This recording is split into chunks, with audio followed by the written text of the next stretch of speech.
কোরআনে কারিমে তোমরা যা পড়েছো তার বাস্তব নমুনা যদি দেখতে চাও তাহলে আল্লাহ নবীর দিকে তাকায়া দেখো।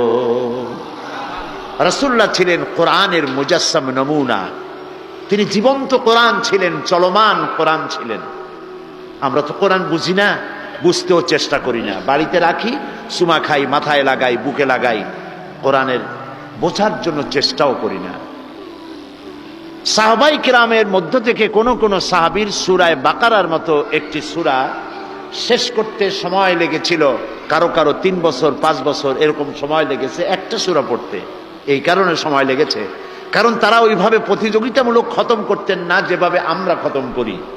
আমাদের লোকেরা রমজান মাসে ঈদের পরে এক জায়গায় বসে গল্প করে, ভাই আমার পুত্রবধূ 6 খতম কোরআন শরীফ পড়ছে, আমার বউ 7 খতম, আমার মেয়ে 15 খতম, আর আমি নিজেও খতম।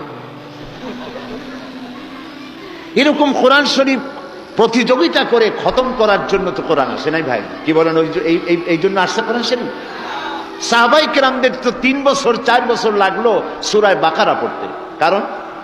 কারণ হচ্ছে তারা একটি আয়াত তেলাওয়াত করেছেন, অর্থ এবং ব্যাখ্যা বুঝেছেন, বাস্তব জীবনে তা আমল করেছেন, তারপরে আবার আরেকটি আয়াত পড়েছেন, বুঝেছেন, আমল করেছেন, তারপরে আরেকটি আয়াত পড়েছেন।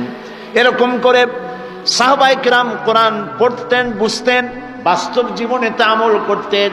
সেজন্যই রাস্তা দিয়া যখন সাহাবায়ে কেরাম হেঁটে যেতেন, দর্শকরা মনে করত যেন জীবন্ত কোরআন শরীফ হেঁটে যেতেছে,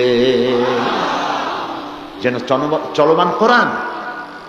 তাদের কথার মধ্য দিয়ে কোরআনের সুগন্ধ বেরোচ্ছে, তাদের আমল, তাদের আখলাক, তাদের বিয়ে শাদী, তাদের ওঠা বসা, তাদের চলাফেরা, তাদের রাজনীতি, তাদের অর্থনীতি, তাদের বক্তৃতা, তাদের বিবৃতি, তাদের সংস্কৃতি, তাদের তামাদ্দুন, তাদের তাহজিব, তাদের জীবনের প্রত্যেকটি পলক, প্রত্যেকটি মুহূর্ত কোরআন দিয়ে সাজানো। সুবহানাল্লাহ।